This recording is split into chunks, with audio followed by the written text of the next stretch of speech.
পাচ্ছেন ভিতরে বুড়ি মা তার মেয়েকে বলছে, উটের দুধ দোয়াই নিয়ে আসছি, এর মধ্যে পানি মিশা, তারপর সকালে বাজারে নিয়ে যা। মেয়ে বলছে, মা এই কামটা আমি পারবো না। কেন পারবি না? হযরত ওমর ফরমান জারি করেছেন, দুধে পানি মিশাতে নিষেধ করেছে, কাজে এই কাজটা আমি পারবো না। আরে বেটি, আমিরুল মুমিনিন দেখ এখন কোথায় যায় ঘুমায় আছে, সে কি দেখতেছে নাকি যে পানি মিশাই না কি মিশাই? মেয়ে বলতেছে, মা আমিরুল মুমিনিনকে ফাঁকি দেওয়া যেতে পারে, তার পুলিশ বাহিনীকে ফাঁকি দেওয়া যেতে পারে, কিন্তু আল্লাহ রাব্বুল আলামিনের চোখকে ফাঁকি দেওয়া যাবে না। হযরত ওমর এই কথা শুনে বাড়ি চলে গেলেন, আর নিজের ছেলেকে ডেকে বললেন, ছেলে আমার, অমুক জায়গায় একটা বাড়ি আছে, সেখানে একটা যুবতী মেয়ে আছে, ওই মেয়েটার বিয়ে হয়েছে কিনা শোনো, যদি বিবাহ না হয়ে থাকে তুমি তোমার নিজের বিয়ের প্রস্তাব দাও। আমিরুল মুমিনিন এই মেয়েটা সুন্দরী কেমন, স্বাস্থ্য কেমন কিছুই দেখলেন না, দেখলেন তাকওয়া। কি দেখলেন? আল্লাহর ভয়। আল্লাহর ভয় যখন একটা জাতির মধ্যে আসে, পুলিশ লাগে না, পুলিশের কাজ কমে যায়। 60,000 সৈন্য তাদের অশ্ব নিয়ে, তাদের উষ্ট্র নিয়ে, তাদের মালপত্র নিয়ে, জিহাদের সামান নিয়ে শ্রাবণের খরস্রোতা নদী, উত্তাল তরঙ্গমালায় ভরা নদীর উপর থেকে এই সাহাবীরা পাড়ি দিয়ে ওপার চলে গেলেন। ওপার যাওয়ার পরে হযরতে সাদ বলছেন, তোমাদের কেউ কি হারায় গেছে নাকি? সবাই এদিক ওদিক তাকায়, খুব করে বলল, মানুষ তো দূরের কথা, একটা উট আর ঘোড়াও একটাও হারায় যায় নাই। একজন বলল, আমার একটা পেয়ালা, যে পেয়ালা আমি পানি পান করতাম, সেই পেয়ালাটা তুফানে ছিটকে কোথায় চলে গেছে, ওইটা হারায় গেছে। হযরতে সাদ বলেন, মুজাহিদের কোন জিনিস দরিয়া নিতে পারে না, অবশ্যই তা ফেরত আসবে। এই কথা তিনি বলতেছিলেন, হঠাৎ করে দরিয়ার কিনারে একটা আওয়াজ হলো, দেখা গেল তুফানের ভিতরে সেই হারানো বাটিটা তাদের মধ্যে বেরিয়ে এসেছে। আল্লাহু আকবার! মুজাহিদদেরকে সাহায্য করেন স্বয়ং আল্লাহ রাব্বুল আলামিন। আফ্রিকার জঙ্গলের কাছে ভিন্ন ইতিহাস, জঙ্গলের কাছেই মুসলমানদেরকে থাকতে দেওয়া হয়েছিল। মনে করা হয়েছিল জঙ্গলের সমস্ত হিংস্র প্রাণীরা এই মুসলমানদের শেষ করে দেবে, যুদ্ধ করা লাগবে না। হযরতে সাদ সে অবস্থা বুঝতে পারলেন, তিনি একটা মঞ্চ তৈরি করলেন। সেই মঞ্চের উপরে দাঁড়ায় জঙ্গলের প্রাণীদের দিকে লক্ষ্য করে তিনি নোটিশ জারি করে দিলেন, বললেন, ইয়া আইয়াতুহাল হাশারাতু ওয়াস-সিবাউ নাহনু আসহাবু রাসূলুল্লাহ সাল্লাল্লাহু আলাইহি ওয়াসাল্লাম। হে জঙ্গলের হিংস্র প্রাণীরা, আমরা আল্লাহ রাসূলের সাহাবী, ফাইন্না নাজিলুনা ওয়ামান ওয়াজাদনা বাদাহু কাতালনাহু। আমরা রাসূলের সাহাবী, এইখানে আল্লাহর দ্বীনকে কায়েম করার জন্য আমরা এসেছি, আল্লাহর কলেমার আওয়াজ নিয়ে আমরা এখানে রাত কাটাবো। সুতরাং এই জঙ্গলের ভিতরে হিংস্র প্রাণী যত আছো, সব আমাদের এই জায়গা ছেড়ে অন্যত্র চলে যাও। আফ্রিকার জঙ্গলি মানুষরা চিন্তা করলো, মানুষের কথা কি জঙ্গলি প্রাণীতে শোনে নাকি, পাগলে কয় কি? তারা তাকায় তাকায় দেখলো, হযরতে সাদের এই ঘোষণার পরে বাঘের কাতারে বাঘ, সিংহের কাতারে সিংহ, সাপের কাতারে সাপ, যার যার ডিম আর বাচ্চাগুলি মুখে কামড়ায়া সাহাবীদের এলাকা ছেড়ে দিয়ে তারা অন্যত্র চলে গেল। আমার মুসলমান ভাইরা, এই ছিল মুসলমানদের ইতিহাস। দ্বীন প্রতিষ্ঠা করার কাজে মুসলমান এগোলে আল্লাহই মদত করেন। কে মদত করেন? এই অপরাধে বেলালকে তারা মেরেছে, তাকে ভাইরা ওরা হযরতে খাব্বাবকে বেঁধেছে, ওটির সাথে বেঁধে চতুর্দিক থেকে তীর নিক্ষেপ করছে, তরবারি মারতেছে, শরীরের গোশত সুবহানাল্লাহ পড়ে। হযরত আব্বাস রাদিয়াল্লাহু তাআলা আনহু বর্ণনা করছেন, সামি'তু রাসূলুল্লাহ সাল্লাল্লাহু আলাইহি ওয়াসাল্লাম ইয়াকুল, আইনান লা তামাসসুহান নারু আইনুন বাকাত মিন খাশিয়াতিল্লাহ ওয়া আইনুন বাতাত তাহরিসু ফি সাবিলিল্লাহ, রাওয়াহু তিরমিজি। হযরত ইবনে আব্বাস রাদিয়াল্লাহু তাআলা তিনি বলছেন, আমি রাসূলুল্লাহকে বলতে শুনেছি, আল্লাহর নবী বলেছেন, দুইটি চোখকে জাহান্নামের আগুন দুইটা চোখকে স্পর্শ করবে না। একটা চোখ হচ্ছে গভীর রাত্রে যারা আল্লাহর ভয়তে, জাহান্নামের ভয়তে যারা কান্দে, জাহান্নামের আগুন ওই চক্ষুকে স্পর্শ করবে না। আর যারা দ্বীন প্রতিষ্ঠার জন্য, আল্লাহর দ্বীন কায়েমের জন্য ময়দানে যারা লড়াই করে, রাতের বেলায় পাহারা দেয়, ওই পাহারারত চোখে, চোখের মধ্যে জাহান্নামের আগুন ওই চোখে স্পর্শ করবে না। আমার ভাইরা, হযরত উসমান রাদিয়াল্লাহু তাআলা আনহু বলছেন, মান রাবাতা লাইলাতান ফি সাবিলিল্লাহ কানাত কাআলফি লাইলাতিন সিয়ামুহা ওয়া কিয়ামুহা। হাজার রাত ধরে রোজা রাখলে, হাজার রাত ধরে ইবাদত করলে আর 1000 দিন ধরে রোজা রাখলে যে সওয়াব হবে, একটা ঘন্টা একটা রাত যদি কেউ পাহারা দেয় আল্লাহ দ্বীনকে প্রতিষ্ঠার জন্য, আল্লাহর দ্বীনের কোন ইসলামী রাষ্ট্রের প্রহরায় যদি কেউ যদি থাকে, একটা রাতে পাহারা দিয়ে যে সওয়াব হবে 1000 বছর ধরে নামাজ রোজা করে ওই সওয়াব পাওয়া যাবে না। সুবহানাল্লাহ।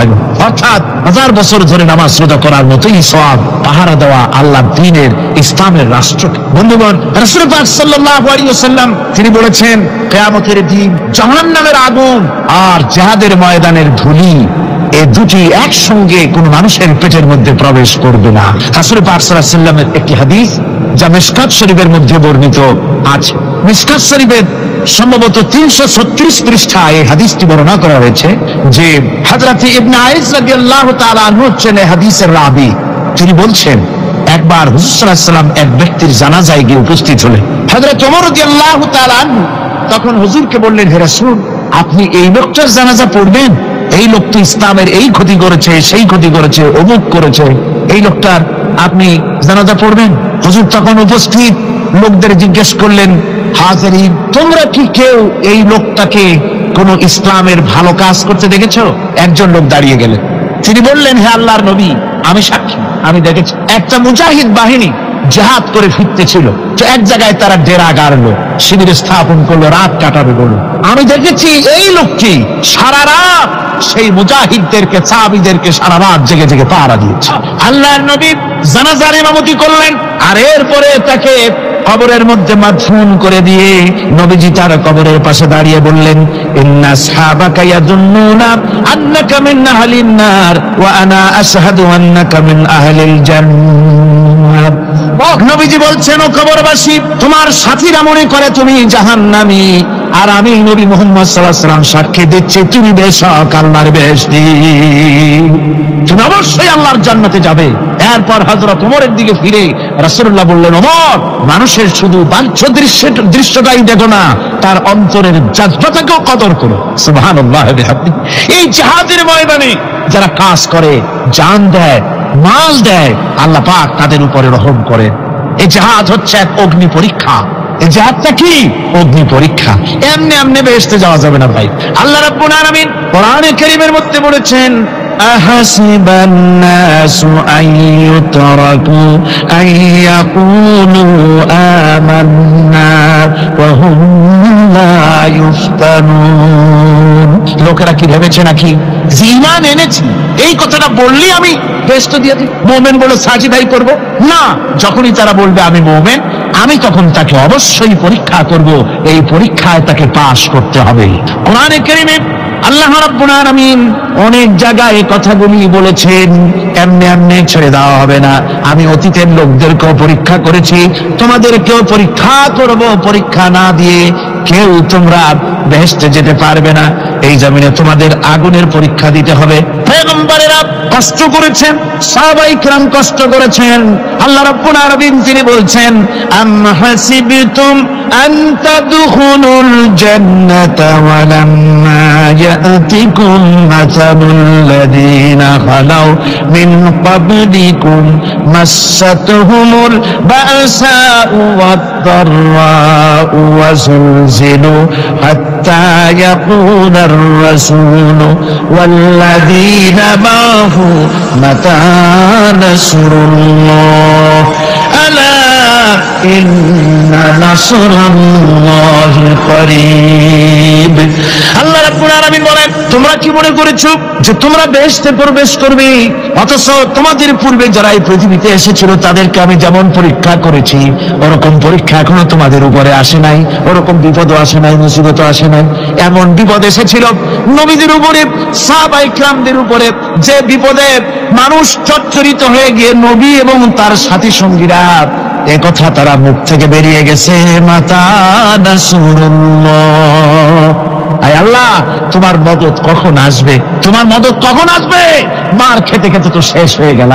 এইভাবে যখন মার আসে চতুর্দিক থেকে, আর মুমিনেরা ময়দানে পা জমায়ে টিকে থাকে, দিন প্রতিষ্ঠার জন্য আল্লাহ তখন খুশি হয়ে এক সময় ঘোষণা করে দিবেন, আলা ইন্না নাসরাল্লাহি কারীব, আর দেরি নাই, আমার মদদ, আমার সাহায্য তোমাদের জন্য অবধারিত। সুবহানাল্লাহ।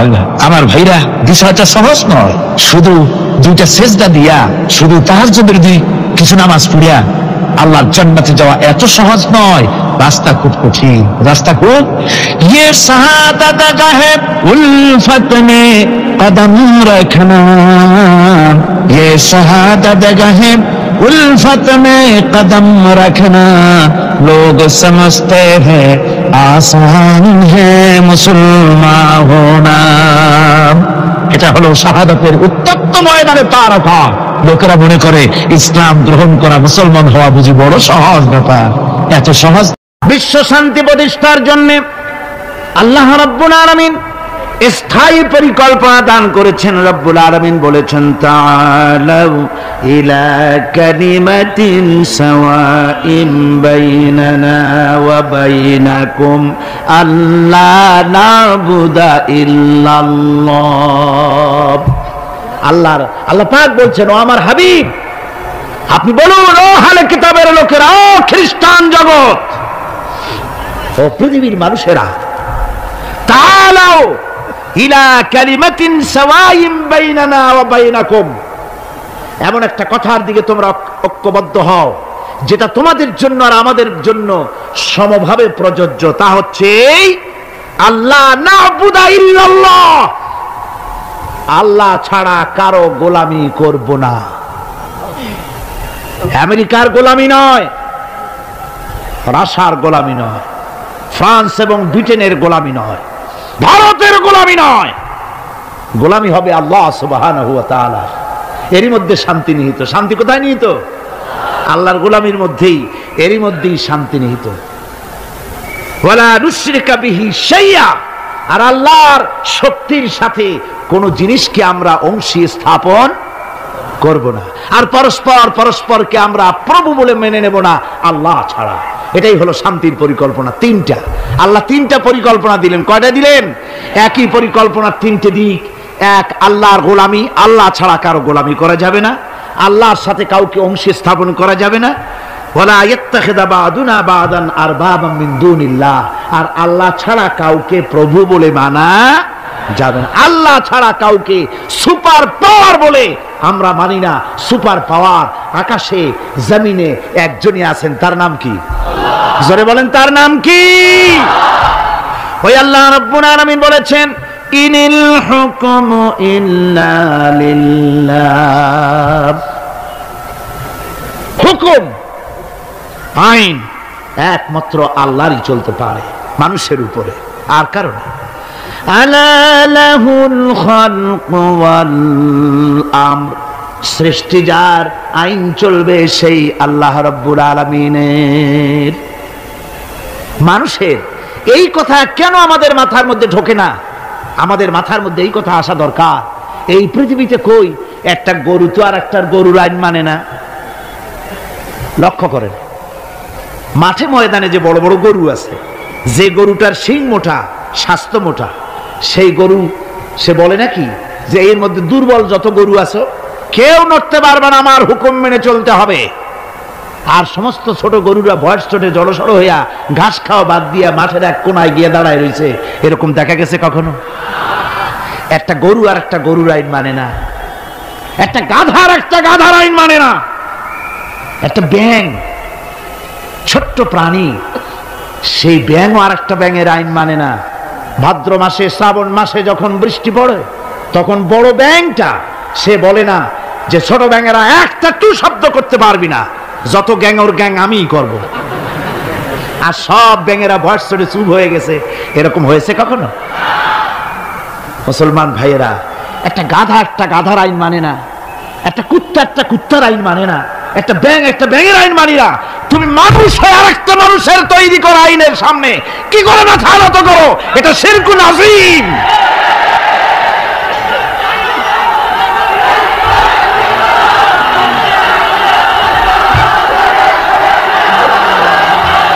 মানুষ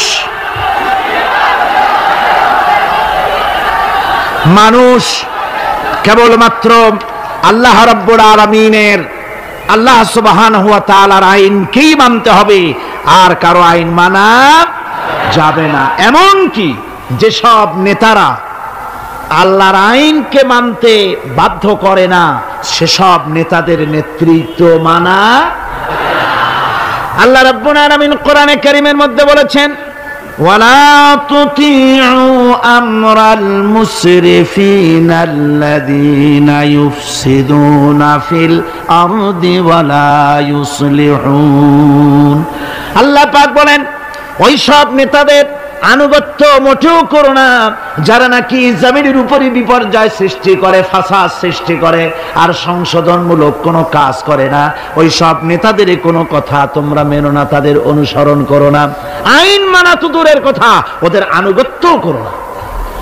আল্লাহ পাক আরো বলেছেন, আলা লানাতুল্লাহি আলা যালিমিনাল্লাযীনা ইয়াসুদ্দুনা আন সাবিলিল্লাহি ওয়া ইয়াবগুনাহা ইওয়াজা। আল্লাহর লানত, আল্লাহর অভিসম্পদ ওই সব নেতাদের উপরে যারা নাকি আল্লাহর সহজ রাস্তাকে জটিল এবং বক্র করে দেয়, যারা আল্লাহর আইন মানুষকে মানার ব্যাপারে বাধ্য করে না, বরং আল্লাহর আইন মানুষ যাতে না মানে সেই চেষ্টাই যারা করে। আল্লাহ রাস্তায় ওয়াসুদ্দুন আন সাবিলিল্লাহ, আল্লাহ রাস্তায় যারা ইসলামী আন্দোলনের সামনে, আল্লাহর দ্বীনের সামনে যারা প্রতিবন্ধকতার সৃষ্টি করে, আল্লাহ বলেন তাদের উপরে আল্লাহর লানত, তাদের উপরে আল্লাহর কি লানত। এই জন্য কোরআনে কারীম বলছে, এই সমস্ত নেতৃত্ব খোদা বিরোধী নেতৃত্ব, আল্লাহদ্রোহী নেতৃত্ব যেখানেই প্রতিষ্ঠিত হয়, সেখানে তারা দুইটা কাজ করে। যেখানে ইসলাম থাকে না, সেখানে তারা যদি ক্ষমতা দখল করে, দুইটা কাজ করে। কয়টা কাজ? কোরআনে রব্বুল আলামিন কোরআনে কারীমে বলেছেন, ইন্নাল মুলুকা ইযা দাখালু কারিয়াতান আফসাদুহা ওয়াজআলু আইজ্জাতা আহলিহা আযিল্লা ওয়া কাযালিকা ইয়াফআলুন। আল্লাহ রাব্বুল আলামিন বলেন, এই ধরনের লোকেরা যখন কোন জনপদের মধ্যে প্রবেশ করে, যাদের মন মগজের মধ্যে আল্লাহ নাই, রসুল নাই, দ্বীন নাই, ঈমান নাই, এই চরিত্রের লোকেরা যখন কোন দেশকে দখল করে বা ক্ষমতায় যায়, তখন তারা দুই দফা কাজ করে। কয় দফা? দুই দফা কাজ করে। তার একটা দফা হলো, তারা সেই সমাজের ভিতরে সম্মানিত লোকগুলিকে বেইজ্জত করে, লাঞ্ছিত করে, আর সমাজের ভিতরে ফাসাদ বরপা করে দেয়। বাস্তব কিনা বলেন? এই বাস্তবতা কি সন তারিখ দিয়ে বুঝাই দেওয়া লাগবে আপনাদেরকে? মানুষেরা, আল্লাহ রাব্বুল আলামিন সাফ করে বলছেন, এরা যখন ক্ষমতায় যায় দুই দফা কাজ করে। দেশের সম্মানিত লোকগুলিকে বেইজ্জত করে দেয়, তারা লাঞ্ছিত করে, আর সমাজের মধ্যে বিপর্যয় ফাসাদ সৃষ্টি করে দেয়। মারামারি, কাটাকাটি, ব্যাংক লুট, মানুষ হত্যা, চতুর্দিকে ত্রাস সৃষ্টি করে তারা। পক্ষান্তরে আল্লাহ রাব্বুল আলামিন বলেন, পক্ষান্তরে যারা আমার দ্বীন কায়েম করে, আমার মুমিন বান্দারা কোন দেশ যদি দখল করে, কোন দেশে যদি আমার ইসলাম কায়েম হয়ে যায়, তখন আমার বান্দারা চার দফা কাজ করে। কয় দফা? আল্লাযীনা ইম্মাক্কান্নাহুম ফিল আরদ আকামুস সালাত ওয়া আতাউজ যাকাত ওয়া আমারু বিল মারুফি ওয়া নাহাউ আনিল মুনকার। আমার বান্দারা, মুমিনেরা, তারা যদি ক্ষমতা পায়, কোন দেশে যদি তারা যেতে পারে, ক্ষমতা দখল করে, তাহলে তারা চার দফা কাজ করে। প্রথম দফা হচ্ছে তারা ক্ষমতা নিয়েই নামাজ প্রতিষ্ঠা করে। কি প্রতিষ্ঠা করে? প্রথম কাজই হলো তারা নামাজ প্রতিষ্ঠা করে। তারপরে তারা সেখানে যাকাত আদায় করে। প্রথমে নামাজ প্রতিষ্ঠা করে, 2 নম্বরে যাকাত আদায় করে, 3 নম্বরে মানুষকে সৎ কাজের আদেশ দেয়, 4 নম্বরে অসৎ কাজ থেকে মানুষকে বিরত রাখে। এই 4টি কাজ করে মুমিনেরা ক্ষমতায় গেলে। আর যাদের চিন্তায় চেতনায় কোরআন নাই, আল্লাহ নাই, রসুল নাই, ঈমান নাই, ওরা যদি ক্ষমতায় যায় 2 দফা কাজ করে। সম্মান ওরা লোকগুলোকে বেইজ্জত করে দেয়, জেল ভরে সব সম্মানিত লোক দিয়ে, বাড়িঘর লুটপাট করে সব সম্মানিত লোকদের, তাদেরকে জ্বালাবতন করে দেয়, আর সেখানে বিপর্যয় মারামারি সৃষ্টি করে দেয়। এই জন্যে দুনিয়ায় যত পয়গম্বর এসেছেন সমস্ত নবীরা তারা মানুষের কাছে দাওয়াত পেশ করেছেন। আল্লাহ রাব্বুল আলামিন বলেন, নবীরা দাওয়াত দিয়েছেন, ইয়া কাওমি ইবুদুল্লাহা মা লাকুম মিন ইলাহিন গায়রু। আল্লাহ রাব্বুল আলামিন বলেন, নবীরা যখন দুনিয়া যে নবী এসেছেন মানুষকে দাওয়াত দিয়েছেন, ইয়া কওমি, হে আমার জাতি, হে আমার সম্প্রদায়, এক আল্লাহর গোলামি করো, তিনি ছাড়া তোমাদের কোনো প্রভু নাই, আইনদাতা নাই, বিধানদাতা নাই, তার আনুগত্য করো জীবনের সকল ক্ষেত্রে। কোরআনে কারীমে মুসলমানদেরকে বলা হয়েছে হিজবুল্লাহ। মুসলমানদেরকে কি বলা হয়েছে? হিজবুল্লাহ। হিজবুল্লাহ মানে কি? আল্লাহর সৈনিক। এই আল্লাহর সৈনিকদের, তাদেরকে আল্লাহ পাক এই পৃথিবীতে তাদের অস্তিত্ব প্রতিষ্ঠিত করেছেন কি কারণে? তার কারণ হচ্ছে রব্বুল আলামিন বলেছেন, কুনতুম খায়রা উম্মাতিন উখরিজাত লিন-নাসি তা'মুরুনা বিল মা'রুফি ওয়া তানহাউনা 'আনিল মুনকার। কুনতুম খায়রা উম্মাতিন, তোমরাই শ্রেষ্ঠতম জাতি, শ্রেষ্ঠতম দল, মানুষের কল্যাণের জন্য তোমাদেরকে পৃথিবীতে প্রেরণ করা হয়েছে। কাজ কি? তা'মুরুনা বিল মা'রুফ, মানুষকে ভালো কাজের জন্য উৎসাহিত করো, ভালো কাজের আদেশ দাও। ওয়া তানহাউনা আনিল মুনকার, আর সমস্ত খারাপ কাজ থেকে মানুষকে ফিরায় রাখো। সুতরাং এই পৃথিবী থেকে জুলম, শোষণ, অশান্তি, বিপর্যয়, দুঃখ, তারপরে যুদ্ধ, বিগ্রহ, সবকিছুর বিরুদ্ধে মুসলমানদেরকে ঐক্যবদ্ধভাবে লড়াইয়ের ময়দানে আসতে হবে।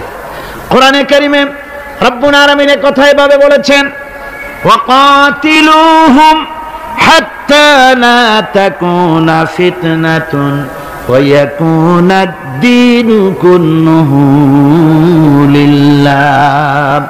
আল্লাহ রাব্বুল আলামিন বলেন, সংগ্রাম করো, লড়াই করো ততক্ষণ পর্যন্ত যতক্ষণ না আমার দ্বীন প্রতিষ্ঠিত হয়ে যায়, আর মানুষের তৈরি করা মতবাদের শেষ শিকড়টুকুনো যতক্ষণ মূলোৎপাটিত না হয় ততক্ষণ পর্যন্ত আমার দ্বীন প্রতিষ্ঠার জন্য লড়াই করো। ও মুসলমানেরা, যারা মুসলমান এই লড়াই, এই জিহাদের দায়িত্ব যদি গ্রহণ না করে, মুসলমানেরা যদি ঈমানের এই দায়িত্ব কবুল না করে, আল্লাহর দ্বীন প্রতিষ্ঠার জন্য যদি সংগ্রাম না করে, রব্বুল আলামিন বলেন, ইল্লা তাফআলুহু তাকুন ফিতনাতুন ফিল আরদি ওয়া ফাসাদুন কাবীর। ইল্লা তাফআলুহু, যদি তোমরা তা না করো তাহলে মনে রেখে দিও বিরাট বিপর্যয়, ভাঙন, মুসিবতের সম্মুখীন তোমাদের হতে হবে।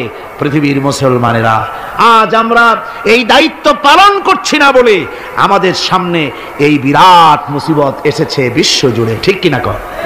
একটু জোরে সোরে জিকির করেন, লা ইলাহা ইল্লাল্লাহ, লা ইলাহা ইল্লাল্লাহ।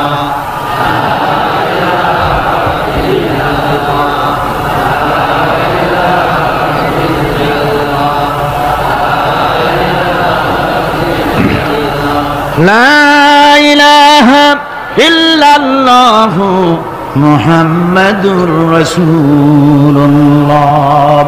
আমার এতক্ষণের আলোচনার দ্বারা একথা আমার মনে হয় আপনারা বুঝতে পেরেছেন যে অনিসলামিক শাসন ব্যবস্থার মূলোৎপাটন করে সেখানে ইসলামী রাষ্ট্র প্রতিষ্ঠা করাটাই হলো মুসলমানদের সবচেয়ে বড় দায়িত্ব, আর এটাই হলো জিহাদের মূল উদ্দেশ্য। কথা বুঝতে পেরেছেন? জিহাদের উদ্দেশ্য কোন দেশ দখল করে সেখানকার প্রেসিডেন্ট আমরা হব, সেখানের মাল সম্পদ লুটপাট করে নেব, এটা জিহাদের উদ্দেশ্য নয়। জিহাদের উদ্দেশ্যই হলো মানুষের তৈরি করা মতবাদ উৎখাত করে আল্লাহর দ্বীন প্রতিষ্ঠিত করা, এটাই হলো জিহাদের মূল উদ্দেশ্য। আর এই উদ্দেশ্য নিয়ে পৃথিবীর মানুষ যেখানেই মুসিবতে আছে, যে জায়গায় বিপদে আছে, যে জায়গায় কষ্টে আছে, সেখানেই মুসলমানদেরকে ঝাঁপিয়ে পড়তে হবে। রাসূলুল্লাহ বলেছেন পৃথিবীর সমস্ত মুসলমানেরা হচ্ছে কাজাসাদিন ওয়াহিদ, একটা বডির মতো। মুসলমান কি? একটা শরীরের মতো। তার পায়ের তলায় কাঁটা ফুটলে মাথায় খবর হয়, মাথায় কাঁটা ফুটলে পায়ের তলায় খবর হয়। কিন্তু পায়ের তলায় কাঁটা ফুটলে যদি মাথায় টেন না পায়, মাথার চুল ধরে টানলে যদি পায়ে টেন না পায়, তাহলে কি হয়েছে লোকটি? জি, প্যারালাইসিস হয়ে গেছে, পক্ষাঘাত হয়ে গেছে। আমার মুসলমান ভাইয়েরা, বসনিয়ার মুসলমানদেরকে মারা হচ্ছে, বসনিয়ার নারীদেরকে ধর্ষণ করা হচ্ছে, কচি কচি মাসুম বেগুনা বাচ্চাদেরকে জবাই করা হচ্ছে। ওই খবর শুনে যদি আমার কলিজা না কান্দে, কাশ্মীরের মুসলমানদের মসজিদের ভেতরে ভারতের কাফির সৈন্যরা গুলি করে পাখির মতো মুসল্লি, নামাজরত মুসল্লি গুলিকে পাখির মতো শিকার করে দিতেছে, দুনিয়া থেকে বিদায় করে দিতেছে। এ খবর শোনার পর মুসলমানদের কলিজায় যদি আগুন না লাগে, তাহলে মনে করতে হবে ইমানে প্যারালাইসিস হয়ে গেছে, ইমানটাই প্যারালাইসিস হয়ে গেছে।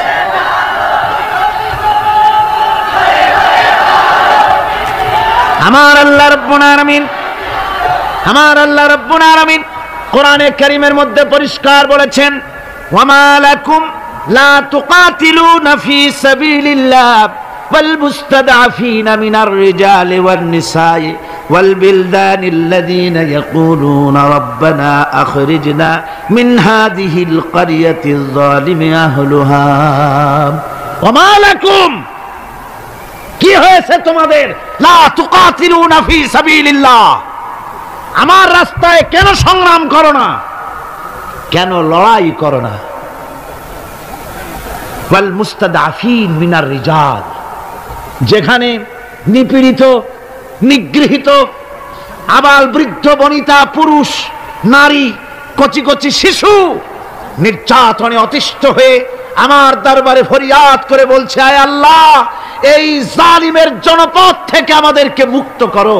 এভাবে যখন কান্দে, ও মুসলমানেরা, তোমাদের কি হলো? তোমরা কেন ঝাঁপিয়ে পড়ো না তাদের সপক্ষে, কেন লড়াই করো? ভাইরা আমার, সারা বিশ্ব জুড়ে মুসলমানদের উপরে নির্যাতন চলছে। এই নির্যাতনের বিরুদ্ধে মুসলমানদেরকে ঐক্যবদ্ধ হতে হবে দ্বীন প্রতিষ্ঠা করার জন্য।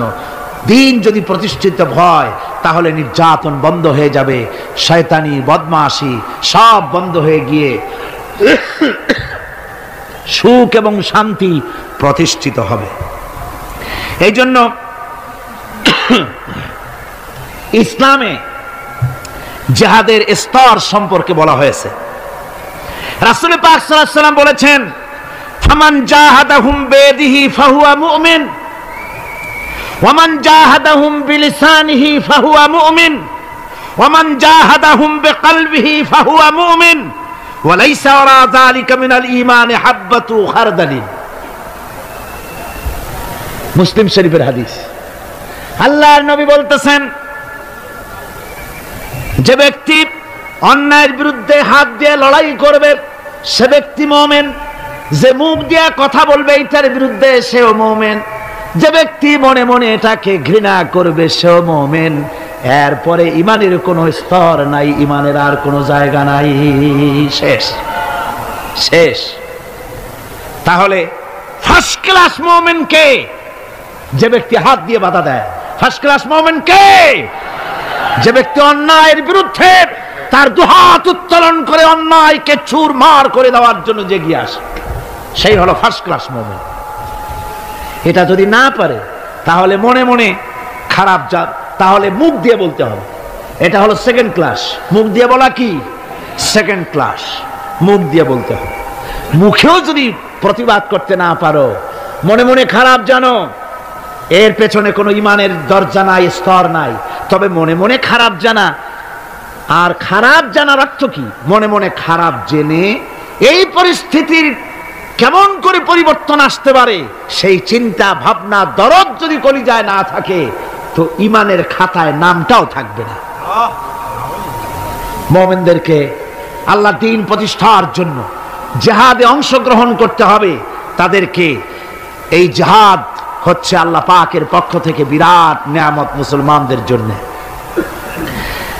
আমার ভাইয়েরা, ঈমান হচ্ছে জিহাদের সাথে অঙ্গাঅঙ্গি ভাবে জড়িত। আল্লাহর পথে জিহাদের বিরাট মর্যাদা। সে মর্যাদার কথা আমি সূরা আস-সাফ আলোচনা করতে গিয়ে তার প্রথম দিনেই, প্রথম রুকুতেই আপনাদের সামনে পেশ করেছি। আল্লাহ রাব্বুল আলামিন বলেন, ইন্নাল্লাহা ইউহিব্বুল্লাযীনা ইউকাতিলুনা ফি সাবিলিহি সাফফান কাআন্নাহুম বুনিয়ানুম মারসুস। আল্লাহ রাব্বুল আলামিন বলেন, আল্লাহর কাছে সর্বাধিক প্রিয় ব্যক্তি তারা, সবচাইতে প্রিয় ব্যক্তি ওই সব লোকেরা যারা নাকি আল্লাহর দ্বীন প্রতিষ্ঠার জন্য যারা লড়াই করে, সারিবদ্ধ হয়ে, ইস্পাত দৃঢ় হয়ে, সীসা ঢালা প্রাচীরের মতো কাতারবন্দি হয়ে আল্লাহর জন্য, আল্লাহর দ্বীনের জন্য যারা লড়াই করে, তারাই হলো আল্লাহর কাছে সবচাইতে বেশি প্রিয় ব্যক্তি। সবচাইতে প্রিয় মানুষ তারা যারা দ্বীন প্রতিষ্ঠার জন্য লড়ে। আমরা মনে করেছি যে আমরা যে নামাজ পড়ি, রোজা রাখি, হজ করি, যাকাত দেই, মিলাদ শরীফ পড়ি, এতেই আল্লাহ খুশি, এই করেই আমরা কিয়ামতের দিন বেহেশতে চলে যাব। না ভাই, এত সহজে যদি বেহেশতে যাওয়া যেত তাহলে সাহাবায়ে কেরাম এত কষ্ট করতেন না, আম্বিয়া আলাইহিমুস সালাম এত কষ্ট করতেন না। সূরা তাওবার মধ্যে এই কথাটি আল্লাহ পাক কি সুন্দর করে বলেছেন। আল্লাহ বলেছেন, আজআলতুম সিকায়াতাল হাজ্জ ওয়া ইমারাতাল মাসজিদিল হারাম কামান আমানা বিল্লাহি ওয়াল ইয়াউমিল আখির ওয়া জাহাদা ফি সাবিলিল্লাহ লা ইস্তাউনা ইনদাল্লাহ ওয়াল্লাহু লা ইয়াহদিল কওমাল যালিমিন। এধে চতুর্দিক থেকে তীর নিক্ষেপ করছে, তরবারি মারতেছে, শরীরের গোশত টুকরা টুকরা হয়ে পড়তেছে। লা তামাসসুহান নারু আইনুন বাকাত মিন খাশিয়াতিল্লাহ ওয়া আইনুন বাতাত তাহরিসু ফি সাবিলিল্লাহ, রাওয়াহু তিরমিজি।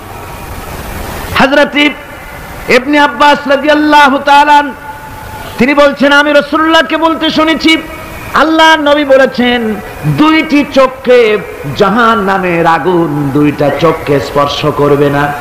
একটা চোখ হচ্ছে গভীর রাত্রে যারা আল্লাহর ভয়তে, জাহান্নামের ভয়তে যারা কান্দে, জাহান্নামের আগুন ওই চক্ষুকে স্পর্শ করবে না। আর যারা দ্বীন প্রতিষ্ঠার জন্য, আল্লাহর দ্বীন কায়েমের জন্য ময়দানে যারা লড়াই করে, রাতের বেলায় পাহারা দেয়, ওই পাহারারত চোখের মধ্যে জাহান্নামের আগুন ওই চোখে স্পর্শ করবে না। আমার ভাইরা, হযরত উসমান রাদিয়াল্লাহু তাআলা আনহু বলছেন, মান রাবাতা লাইলাতান ফি সাবিলিল্লাহ কানাত কাআলফি লাইলাতিন সিয়ামুহা ওয়া কিয়ামুহা। হাজার রাত ধরে রোজা রাখলে, হাজার রাত ধরে ইবাদত করলে, আর হাজার দিন ধরে রোজা রাখলে যে সওয়াব হবে, একটা ঘন্টা, একটা রাত যদি কেউ পাহারা দেয় আল্লাহর দ্বীনকে প্রতিষ্ঠার জন্য, আল্লাহর দ্বীনের কোন ইসলামী রাষ্ট্রের প্রহরায় যদি কেউ যদি থাকে, একটা রাতে পাহারা দিয়ে যে সওয়াব হবে, হাজার হাজার বছর ধরে নামাজ রোজা করে ওই সওয়াব পাওয়া যাবে না। সুবহানাল্লাহ। অর্থাৎ হাজার বছর ধরে নামাজ রোজা করার মতোই সওয়াব পাহারা দেওয়া আল্লাহর দ্বীনের, ইসলামের রাষ্ট্রকে। বন্ধুগণ, রাসূল পাক সাল্লাল্লাহু আলাইহি ওয়াসাল্লাম তিনি বলেছেন, কিয়ামতের দিন জাহান্নামের আগুন আর জিহাদের ময়দানের ধুলি, এই দুটি একসঙ্গে কোনো মানুষের পেটের মধ্যে প্রবেশ করবে না। রাসূল পাক সাল্লাল্লাহু আলাইহি ওয়াসাল্লামের একটি হাদিস যা মিশকাত শরীফের মধ্যে বর্ণিত আছে। মিশকাত শরীফের সম্ভবত 336 পৃষ্ঠায় এই হাদিসটি বর্ণনা করা হয়েছে যে হযরত ইবনে আইস রাদিয়াল্লাহু তাআলা আনহু হচ্ছেন এই হাদিসের রাবী। তিনি বলছেন, একবার হুজুর সাল্লাল্লাহু আলাইহি ওয়াসাল্লাম এক ব্যক্তির জানাজায় গিয়ে উপস্থিত হলেন। হযরত ওমর রাদিয়াল্লাহু তাআলা আনহু তখন হুজুরকে বললেন, হে রাসূল, আপনি এই লোকটার জানাজা পড়বেন? এই লোক তো ইসলামের এই ক্ষতি করেছে, সেই ক্ষতি করেছে, অমুক করেছে, এই লোকটার আপনি জানাজা পড়বেন? হুজুর তখন উপস্থিত লোকদের জিজ্ঞেস করলেন, হাজিরিন, তোমরা কি কেউ এই লোকটাকে কোন ইসলামের ভালো কাজ করতে দেখেছো? একজন লোক দাঁড়িয়ে গেলেন, তিনি বললেন, হে আল্লাহর নবী, আমি সাক্ষী, আমি দেখেছি। একটা মুজাহিদ বাহিনী জিহাদ করে ফিরতেছিল, তো এক জায়গায় তারা ডেরা গাড়লো, শিবিরে স্থাপন করলো, রাত কাটাবে বলে। আমি দেখেছি এই লোকটি সারা রাত সেই মুজাহিদদেরকে, সাহাবীদেরকে সারা রাত জেগে জেগে পাহারা দিয়েছে। আল্লাহর নবী জানাজার ইমামতি করলেন, আর এরপরে তাকে কবরের মধ্যে মাদফুন করে দিয়ে নবীজি তার কবরের পাশে দাঁড়িয়ে বললেন, ইন্না আসহাবাকা ইয়াজুন্নুনা আন্নাকা মিন আহলিন নার ওয়া আনা আশহাদু আন্নাকা মিন আহলিল জান্নাহ। নবীজি বলছেন, ও কবরবাসী, তোমার সাথীরা মনে করে তুমি জাহান্নামী, আর আমি নবী মুহাম্মদ সাল্লাল্লাহু আলাইহি ওয়াসাল্লাম সাক্ষী দিচ্ছি তুমি বেশক আল্লাহর বেহেশতি, তুমি অবশ্যই আল্লাহর জান্নাতে যাবে। এরপর হযরত ওমরের দিকে ফিরে রাসূলুল্লাহ বললেন, ওমর, মানুষের শুধু বাহ্য দৃশ্যটাই দেখো না, তার অন্তরের জজবাটাকেও কদর করো। সুবহানাল্লাহ বিহামদিহি। এই জিহাদের ময়দানে যারা কাজ করে, জান দেয়, মাল দেয়, আল্লাহ পাক তাদের উপরে রহম করেন। এই জিহাদ হচ্ছে এক অগ্নি পরীক্ষা। এই জিহাদটা কি? অগ্নি পরীক্ষা। এমনি এমনি বেহেশতে যাওয়া যাবে না ভাই। আল্লাহ রাব্বুল আলামিন কোরআনে কারীমের মধ্যে বলেছেন, আহাসিবান নাসু আইয়ুতরাকু আইয়াকুলু আমান্না ওয়া হুম লা ইফতানুন। লোকেরা কি ভেবেছে নাকি যে ঈমান এনেছি এই কথাটা বললেই আমি বেহেশত দিয়ে দিব, মুমিন বলে সার্টিফাই করব? না, যখনই তারা বলবে আমি মুমিন, আমি তখন তাকে অবশ্যই পরীক্ষা করব, এই পরীক্ষায় তাকে পাশ করতে হবে। কোরআনে কারীমে আল্লাহ রাব্বুল আলামিন অনেক জায়গায় এই কথাগুলি বলেছেন। এমনি এমনি ছেড়ে দেওয়া হবে না। আমি অতীতের লোকদেরকেও পরীক্ষা করেছি, তোমাদেরকেও পরীক্ষা করব। পরীক্ষা না দিয়ে কেউ তোমরা বেহেশতে যেতে পারবে না। এই জমিনে তোমাদের আগুনের পরীক্ষা দিতে হবে। পয়গম্বরেরা কষ্ট করেছেন, সাহাবায়ে কিরাম কষ্ট করেছেন। আল্লাহ রাব্বুল আলামিন তিনি বলছেন, আম হাসিবতুম আন তাদখুলুল জান্নাতা ওয়া লাম্মা ইয়াতিকুম মাসালুল লাযিনা খালাউ মিন ক্বাবলিকুম মাসাতহুমুল বাসাউ ওয়াদ-দাররাউ ওয়া যুলজিলু حتى يقول الرسول والذين معه متى نصر الله ألا إن نصر الله قريب। আল্লাহ রাব্বুল আলামিন বলেন, তোমরা কি মনে করেছো যে তোমরা বেহেশতে প্রবেশ করবে, অথচ তোমাদের পূর্বে যারা এই পৃথিবীতে এসেছিল তাদেরকে আমি যেমন পরীক্ষা করেছি ওরকম পরীক্ষা এখনো তোমাদের উপরে আসে নাই, ওরকম বিপদও আসে নাই, মুসিবতও আসে নাই। এমন বিপদ এসেছিল নবীদের উপরে, সাহাবায়ে কিরামদের উপরে, যে বিপদে মানুষ জর্জরিত হয়ে গিয়ে নবী এবং তার সাথী সঙ্গীরা এ কথা তারা মুখ থেকে বেরিয়ে গেছে, মাতা নাসরুল্লাহ, আয় আল্লাহ তোমার মদত কখন আসবে, তোমার মদত কখন আসবে? মার খেতে খেতে তো শেষ হয়ে গেলাম। এইভাবে যখন মার আসে চতুর্দিক থেকে, আর মুমিনেরা ময়দানে পা জমায়ে টিকে থাকে দিন প্রতিষ্ঠার জন্য, আল্লাহ তখন খুশি হয়ে এক সময় ঘোষণা করে দিবেন, আলা ইন্না নাসরাল্লাহি করিব, আর দেরি নাই, আমার মদত, আমার সাহায্য তোমাদের জন্য অবধারিত। সুবহানাল্লাহ। আমার ভাইরা, বিষয়টা সহজ নয়। শুধু দুইটা সেজদা দিয়া, শুধু তাহাজ্জুদের কিছু নামাজ পড়িয়া আল্লাহর জান্নাতে যাওয়া এত সহজ নয়। রাস্তা খুব কঠিন, রাস্তা খুব। ये शहादत गाहे उल्फत में कदम रखना, ये शहादत गाहे उल्फत में कदम रखना, लोग समझते हैं आसान है मुसलमान होना। এটা হলো শাহাদাতের উত্তপ্ত ময়দানে পা রাখা। লোকেরা মনে করে ইসলাম গ্রহণ করা, মুসলমান হওয়া বুঝি বড় সহজ ব্যাপার। এত সহজ না। আমরা হানফি মাসলাকের লোক, ইমাম আবু হানিফার মাসলাক অনুযায়ী চলি। আমরা মনে করি বেহেশতে এমনি যাব, কিন্তু আমাদের ইমাম সাহেব কি করছেন ওই ইতিহাস আমাদের জানা নেই। খাজা বাবার মহব্বতে অস্থির। রজব মাস আসলে পরে বড় বড় ডেক্সি চড়ায়, সেই ডেক্সির উপরে লাল শালু বিছায়, তারপরে টাকা পয়সা রোজগার বহুত করে। আসলে তো খাজানা, আসলে হচ্ছে ইয়া খাজা কুস্তু আজা, পেট তো ভর যা।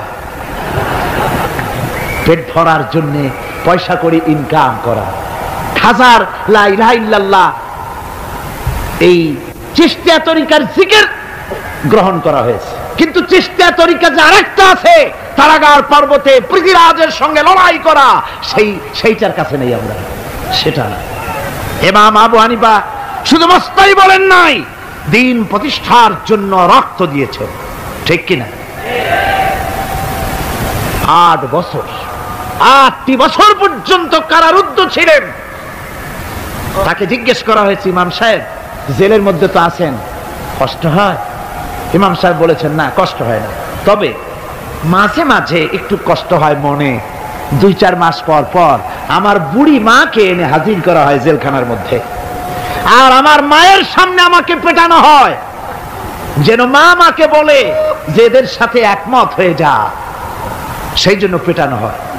আমার মা আমার মায়ের দেখে, আর মায়ের চোখ থেকে পানি পড়তে থাকে, তখন আমার মনে বড় কষ্ট লাগে। তবে আলহামদুলিল্লাহ মা আমার এমন, আমার মার দেখেন আর হজম করেন, আর আমাকে বলেন খবরদার এক চুলো সিদ্ধান্ত থেকে নড়বা না।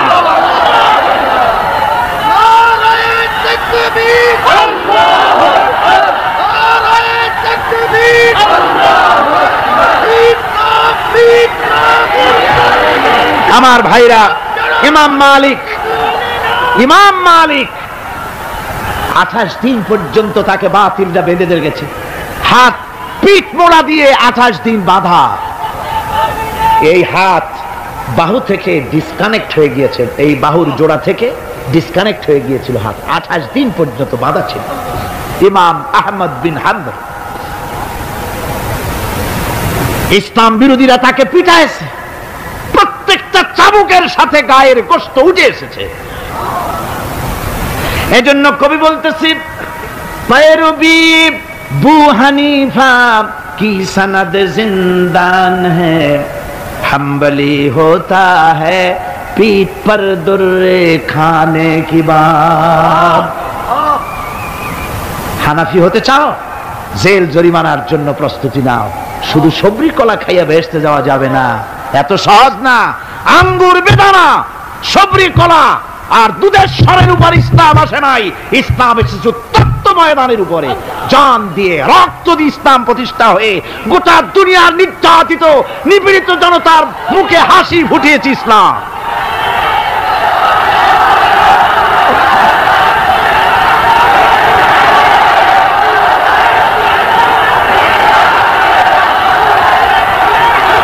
আমার ভাইয়েরা, এই জিহাদ যখন শুরু হয়ে যাবে, মুসলমানেরা যখন আল্লাহর দয় বিধান কায়েমের জন্য যখন লড়াইয়ের ময়দানে যখন ঝাঁপায়া পড়বে, সে ময়দানে যদি তাদের অস্ত্র কম থাকে, জনসংখ্যা কম থাকে, আল্লাহ রাব্বুল আলামিন ওয়াদা করেছেন, ওয়া কানা হাক্কান আলাইনা নাসরুল মুমিনিন।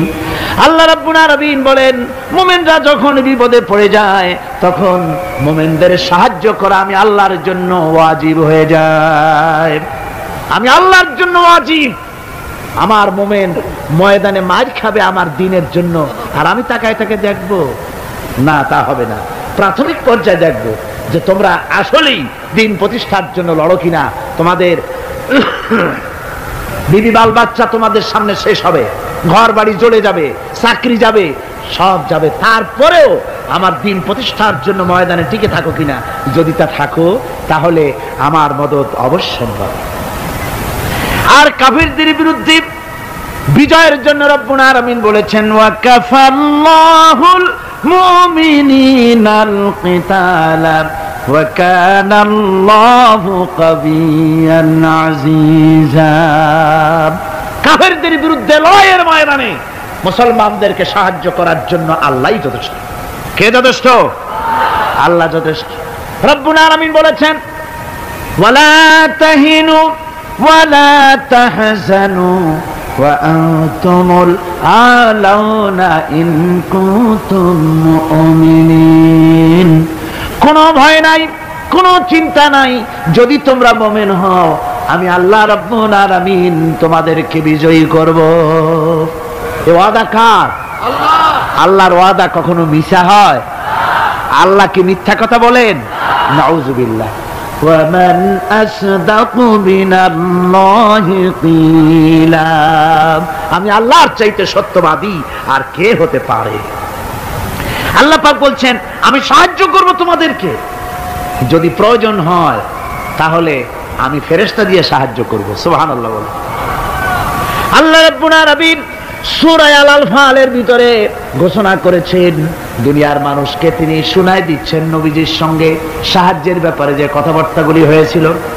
ইয তাস্তাগীসুনা রাব্বাকুম ফাস্তাজাবা লাকুম আন্নী মুমিদ্দুকুম বিআলফিম মিনাল মালাইকাতি মুরদিফিন।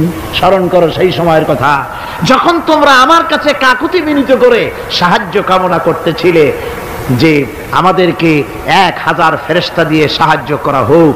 আল্লাহ পাক বলেন আমি ফেরেশতা দিয়ে তোমাদেরকে ময়দানে সাহায্য করেছি, জিহাদের ময়দানে। সুবহানাল্লাহি বিহামদিহি। আল্লাহ রাব্বুল আলামিন বলেন তোমরা যখন সাহায্য প্রার্থনা করেছিলে আমি সাহায্য তোমাদের দিয়েছি। স্মরণ করো সেই সময়ের কথা যখন তোমাদের নবী তোমাদেরকে বলেছিল ইয তাকুনু লিল মুমিনিনা আলাইয়াকফিয়াকুম আইয়ুমিদ্দাকুম রাব্বুকুম বিসালাসাতিন আলাফিম মিনাল মালাইকাতি মুনজিলিন। আল্লাহ রাব্বুল আলামিন বলেন আমি এইভাবে করে যখন তোমাদের নবী তোমাদেরকে বলেছিল যে তোমাদের জন্য এটা কি যথেষ্ট নয় যে আল্লাহ পাক তোমাদের জন্য 3000 দিয়ে ফেরেশতা নাজিল করবেন, আমি তখন 3000 ফেরেশতা নয় বরং 5000 ফেরেশতা দিয়ে তোমাদেরকে সাহায্য করার ওয়াদা করেছি। 3000 নয় 5000 চিহ্নযুক্ত ফেরেশতা নাজিল করে দিয়ে তোমাদের সাহায্য করব বলে আমি ওয়াদা করেছি।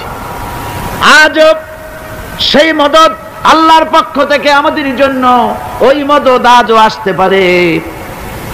কবি বলছেন ফেজায়ে বদরে পয়দা কুন ফিরিশতে তেরি নুসরত কো উতর सकते गर्दों से कतर अंदर कतर अभी। বদরের মুসলমানদের মতো যদি ঈমান তোমাদের আসে তাহলে আজও আকাশ থেকে কাতারে কাতারে ফেরেশতা আমি আল্লাহ অবতীর্ণ করে দিতে পারি। সুবহানাল্লাহ বিহামদিহি। কোরআনে কারীম আল্লাহ পাক অবতীর্ণ করেছেন মানুষের কাছে অর্থাৎ রাসূল করিম সাল্লাল্লাহু আলাইহি ওয়াসাল্লামের কাছে। এক সময় এইভাবে নাজিল হয়নি, 30 পারা কোরআন একসাথে আসেনি। এসছে কিভাবে? ধারাবাহিকভাবে আস্তে আস্তে একটু একটু করে আল্লাহ পাক অবতীর্ণ করেছেন। এই কোরআন আল্লাহ নাজিল করলেন, তিনি বললেন আর রহমান আল্লামাল কোরআন। রহমান তিনি কোরআন শিক্ষা দিয়েছেন, এমন কোরআন যে কোরআনে কোনো ভুল নাই। জোরে কোন সুবহানাল্লাহ। দেখেন যত রকমের বই মানুষে লেখে, বাংলা, ইংরেজি, উর্দু, ফার্সি, যত রকমের ভাষায় হোক যত বই লেখা হয়, বইয়ের ভূমিকায় গ্রন্থকার তিনি লেখেন এই বই লিখতে গিয়ে ভুল ভ্রান্তি হয়ে যেতে পারে, যদি কারো চোখে ধরা পড়ে জানিয়ে দিলে পরবর্তী সংস্করণে তা পরিশুদ্ধ করতে বাধ্য থাকিব। এরকম কথা বলে না? না, এরকম বলে যে আমি একখান বই লিখছি, এ বইয়ের মতো নির্ভুল বই আর কেউ লিখতে পারে নাই। এমন বাপের বেটার পৃথিবীতে জন্মাইছে কেউ জন্মিয়েছে? কেউ জন্ম। এবং বইয়ের সূচনায় কোন গ্রন্থকার নিজের প্রশংসা দিয়ে বই শুরু করে না, বই শুরু করে নিজের দুর্বলতা দিয়ে। বই লিখতে গিয়ে ভুল হতে পারে, ছাপার ভুল হতে পারে, আমার ভুল হতে পারে, এটা সবাই লেখে। এই একখানা কিতাব তামাম পৃথিবীর বুকে অদ্বিতীয় কিতাব। এই কিতাবের রচয়িতা, এই গ্রন্থের অথার, এই মহাগ্রন্থের মালিক, তিনি এই গ্রন্থ শুরু করেছেন নিজের প্রশংসা দিয়া। জোরে বলেন সুবহানাল্লাহ। কোরআন কভার খোলা মাত্রই গ্রন্থকারের প্রশংসা শুরু হয়ে গেল, আলহামদুলিল্লাহি রাব্বিল আলামিন। পড়েন সবাই, আলহামদুলিল্লাহি রাব্বিল আলামিন। সমস্ত প্রশংসা, যাবতীয় প্রশংসা ওই আল্লাহ সুবহানাহু ওয়া তাআলার, যিনি तमाम বিশ্ব জাহানের যিনি স্রষ্টা, তাআলা রব। সুতরাং তার প্রশংসা দিয়ে শুরু হলো। বইয়ের অথার যিনি, কিতাবের অথার যিনি, গ্রন্থের মালিক যিনি, তার নিজের প্রশংসা দিয়ে বই শুরু হয়ে গেল। সামনে এগোলেন, এবার কিতাব সম্পর্কে চিন্তা আসতে পারে, ভুল টুল আছে নাকি? কিতাব খোলা মাত্রই প্রশংসার পরে দেখতে পাবেন, যালিকাল কিতাবু লা রাইবা ফীহি, এই কিতাবের ভিতরে, এই সেই কিতাব যার ভিতরে কোনো ভুল নাই, কোনো সন্দেহের অবকাশ নাই। বিরাট চ্যালেঞ্জ আল্লাহ পাক করেছেন। পৃথিবীতে আল্লাহকে অস্বীকার করেছে এমন বহু পাপিষ্ঠ নরাধম নরপশু মানুষ মানব সমাজে জন্মায়েছে যারা আল্লাহকে অস্বীকার করেছে, আছে না? আছে না? কিন্তু একথা কেউ আজও বলেনি যে কোরআন শরীফ মানুষের তৈরি। একথা বলে কেউ প্রমাণ দিতে পারেনি, একথা বলার সাহসও কেউ রাখে না। তার কারণ, কেউ যদি বলে যে কোরআন মানুষের তৈরি, তাহলে তাকে বলা হবে যে তাহলে মানুষের তৈরি যখন, তুমিও তো মানুষ, একখানা তৈরি করো। আজ পর্যন্ত এই চ্যালেঞ্জের মোকাবেলা কেউ করতে পারেনি। আল্লাহ রাব্বুল আলামিন বলেন, আমি ইয়াকুলুনা ইফতারাহু কুল ফাআতু বিসূরাতিন মিন মিসলিহি ওয়াদউ মান ইসতাতা'তুম মিন দুনিল্লাহি ইন কুনতুম সাদিকিন। ও নবী, ওরা কি কথা বলে যে কোরআন মানুষের বানানো? যদি তাই হয়, আপনি বলুন যে তোমরা তোমাদের যত রকমের সাহায্যকারী আছে সমস্ত সাহায্যকারীদের সাথে নাও আর কোরআনের সূরার মতো করে সূরা বানাও। এরপরে আল্লাহ রাব্বুল আলামিন আবার চ্যালেঞ্জ করলেন, قُلْ لَئِنِ اسْتَمَعَتِ الْإِنسُ وَالْجِنُّ أَن يَأْتُوا بِمِثْلِ هَذَا الْقُرْآنِ। আপনি বলুন, तमाम পৃথিবীর মানুষ আর জেনেরা সব একত্রিত হয়ে যাও, সবাই একত্রিত হয়ে কোরআনে কারীমের সূরার মতো করে সূরা বানায় নিয়ে আসো, যদি তোমাদের পক্ষে সম্ভব হয়। আল্লাহ পাক বলেন, লা ইয়াতুনা বিমিসলিহি ওয়ালাউ কানা বা'দুহুম লিবা'দিন যাহিরা। তোমরা যদি জেনেদের সাহায্যকারী মানুষ হও, মানুষের সাহায্যকারী জেনেরা হও, तमाम পৃথিবীর মানুষ আর জেন একত্রিত হয়ে প্রচেষ্টা চালালেও আল্লাহর কোরআনের সূরার মতো করে একটা সূরা কেউ বানাতে পারবে না। পারবে? পেরেছে কেউ? আজও পর্যন্ত কেউ কোরআনে কারীমের সূরার মতো করে একটা সূরা কেউ এই পৃথিবীতে বানাতে পারেনি, কারো পক্ষে এটা সম্ভব হয়নি। আল্লাহ রাব্বুল আলামিন আবার চ্যালেঞ্জ করেন, ইন কুনতুম ফি রাইবিম মিম্মা নাযালনা আলা আবদিনা ফাআতু বিসূরাতিন মিন মিসলিহি ওয়াদউ শুহাদাআকুম মিন দুনিল্লাহি ইন কুনতুম সাদিকিন। আমি আমার বান্দার উপরে যে কিতাব অবতীর্ণ করেছি এর ভিতরে সন্দেহ আছে বলে যদি মনে করো এর ভিতরে সন্দেহ আছে মানুষের বানানো, এমনটি যদি সন্দেহ হয়, তাহলে কোরআনের সূরার মতো করে একটা সূরা বানাও, ছোট্ট একটি সূরা বানাও। ফাতু বিসূরাতিন, সূরা আলে ইমরানের মতো না, সূরা আরাফের মতো না, সূরা মায়েদার মতো না। ফাতু বিসূরাতিন, ছোট্ট একটি সূরার মতো করে একটা সূরা বানাও।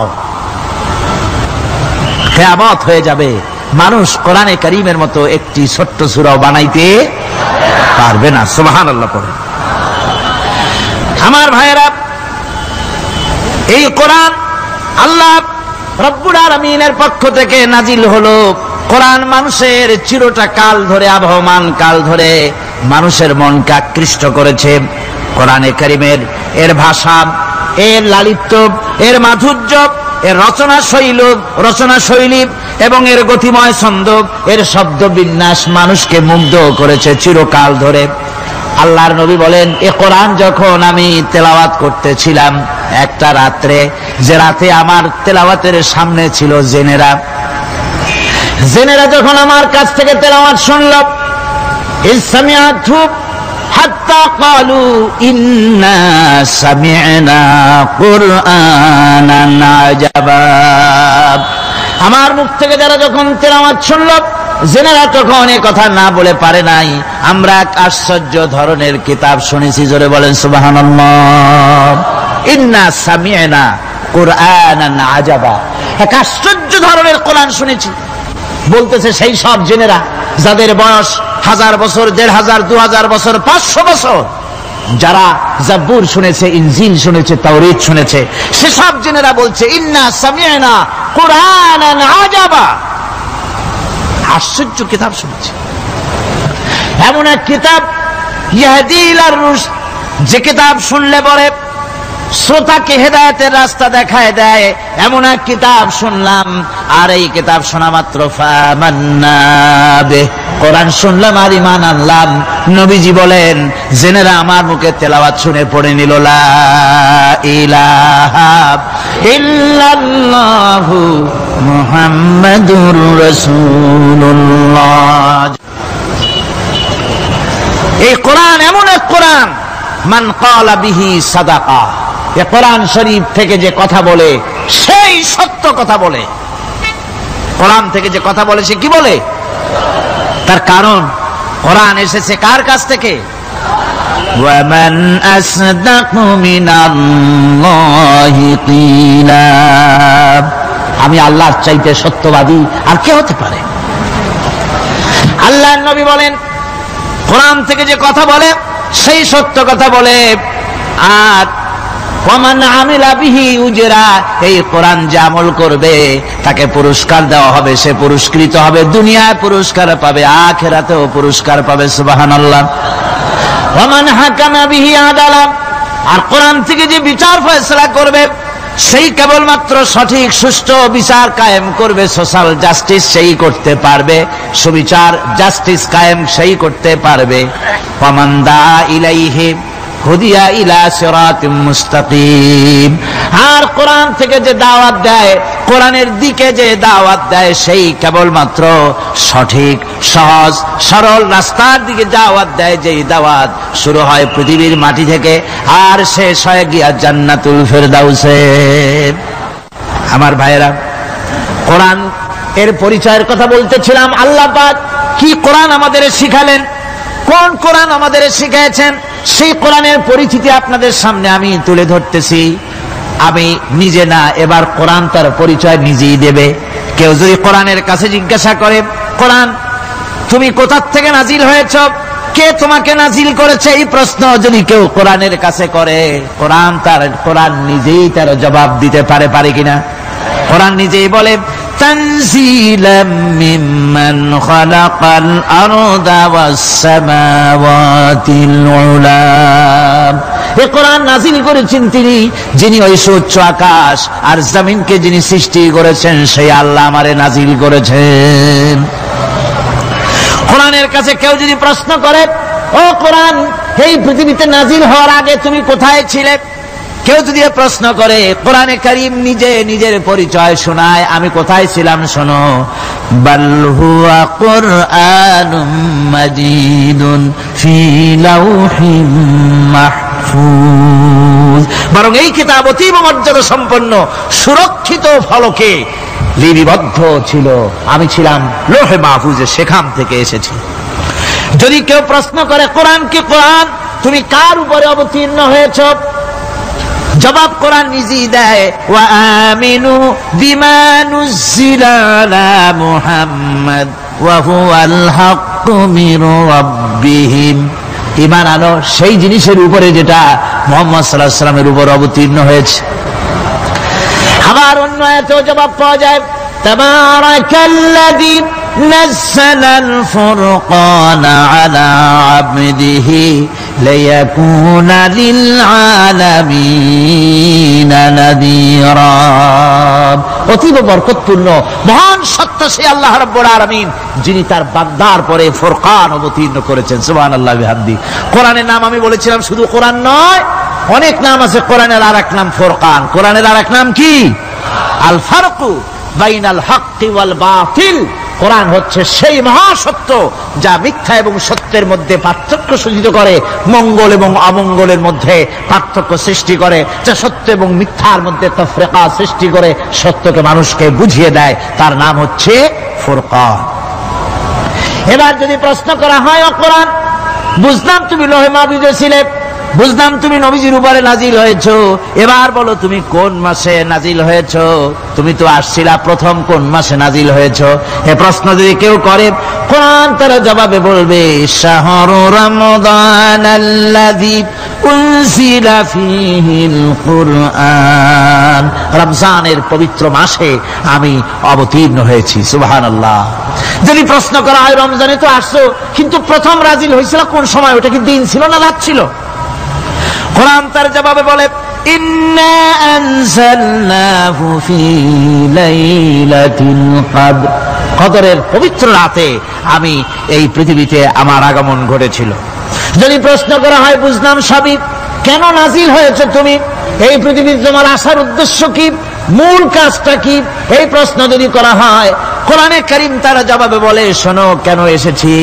লিতুখরিজান নাসা মিনাজ যুলুমাতি ইলান নূর। আমার মিশন হচ্ছে গোটা বিশ্ব মানবতাকে পুঞ্জীভূত জমাট বাঁধা অন্ধকারের ভেতর থেকে টেনে বের করে আলোর সন্ধান দিতে, আলোর দিকে আনার জন্য আমি কোরআন নাজিল হয়েছি। গোটা পৃথিবীর মানুষ আছে অন্ধকারের ভিতরে। কিসের মধ্যে? অন্ধকার কি? অন্ধকার হচ্ছে পুঁজিবাদ, অন্ধকার সমাজতন্ত্র, অন্ধকার ধর্ম নিরপেক্ষতাবাদ, অন্ধকার জাতীয়তাবাদ। মানুষের তৈরি করা যত মতবাদ সব কি? জোরে কোন, সবগুলি কি? অন্ধকার। এই অন্ধকারের ভেতর থেকে মানুষগুলিকে টেনে আনবে কোরআন কিসের দিকে? আলোর দিকে। এবার যদি প্রশ্ন করা হয়, বুঝলাম তুমি অন্ধকার থেকে আলোর দিকে নিয়ে আসবে, আলোর দিকে আসলে পরে ফায়দাটা কি হবে? মূল ফায়দাটা বুঝায় দাও, আসল ফায়দা কি হবে তোমারে যদি মানি? কোরআন তার জবাব দেয়, নিজের পরিচয় নিজে তুলে ধরে, ফামান তাবিআ হুদায়া ফালা খাউফুন আলাইহিম ওয়ালা হুম ইয়াহজানুন। এই কোরআনকে যদি মেনে চলো, এই কোরআনের আইন যদি মানো, সমাজে মানো, ব্যক্তিতে মানো, পরিবারে মানে, রাষ্ট্রে মানো, জীবনের সব ক্ষেত্রে সমস্ত জায়গায় যদি এই কোরআনকে মেনে চলো, ফালা খাউফুন আলাইহিম, তাহলে তোমাদের কোনো ভয় থাকবে না, ওয়ালা হুম ইয়াহজানুন, কোনো চিন্তাও থাকবে না। কিসের ভয় থাকবে না? কোরআনের আইন মেনে যদি চলো সমাজে ও রাষ্ট্রে, চুরির ভয়, ডাকাতির ভয়, জিনার ভয়, হত্যার ভয়, সন্ত্রাসের ভয়, কোনো ভয় থাকবে না। ওয়ালা হুম ইয়াহজানুন, চিন্তাও থাকবে না। খাওয়া পড়া, শিক্ষা, চিকিৎসা, বাসস্থান, এগুলির কোনো চিন্তা থাকবে না। কোরআনের সমাজে সব কিছুর গ্যারান্টি দেওয়া হবে, সবগুলি পেয়ে যাবে। এখন যদি আবার প্রশ্ন করা হয়, কোরআন বুঝলাম তোমারে মানলে পরে সব ফায়দা হবে, তাহলে এবার জবাব দাও, তোমার ভিতরে কি রাজনীতি আছে নাকি? আমি তো মানুষ, আমার রাজনীতি করা লাগে। Man is social animal. আমরা তো জঙ্গলের পশু নই, আমরা তো মানুষ। আমাদের সমাজ আছে, আমাদের পৌর নির্বাচন আছে, আমাদের জাতীয় নির্বাচন আছে, আমাদের কলকারখানা আছে, জমিন আছে, আমাদের রাজনীতি, অর্থনীতি, সমাজনীতি আছে, পারিবারিক নীতি আছে, অনেক নিয়ম মালা আছে, নিয়ম নীতি আছে। তোমারে মানলে তোমার ভিতরে কি ওগুলো আছে নাকি সে কথা বলো। কোরআন তার জবাবে বলে, وَنَزَّلْنَا عَلَيْكَ الْكِتَابَ تِبْيَانًا لِكُلِّ شَيْءٍ وَهُدًى وَرَحْمَةً وَبُشْرَى لِلْمُسْلِمِينَ।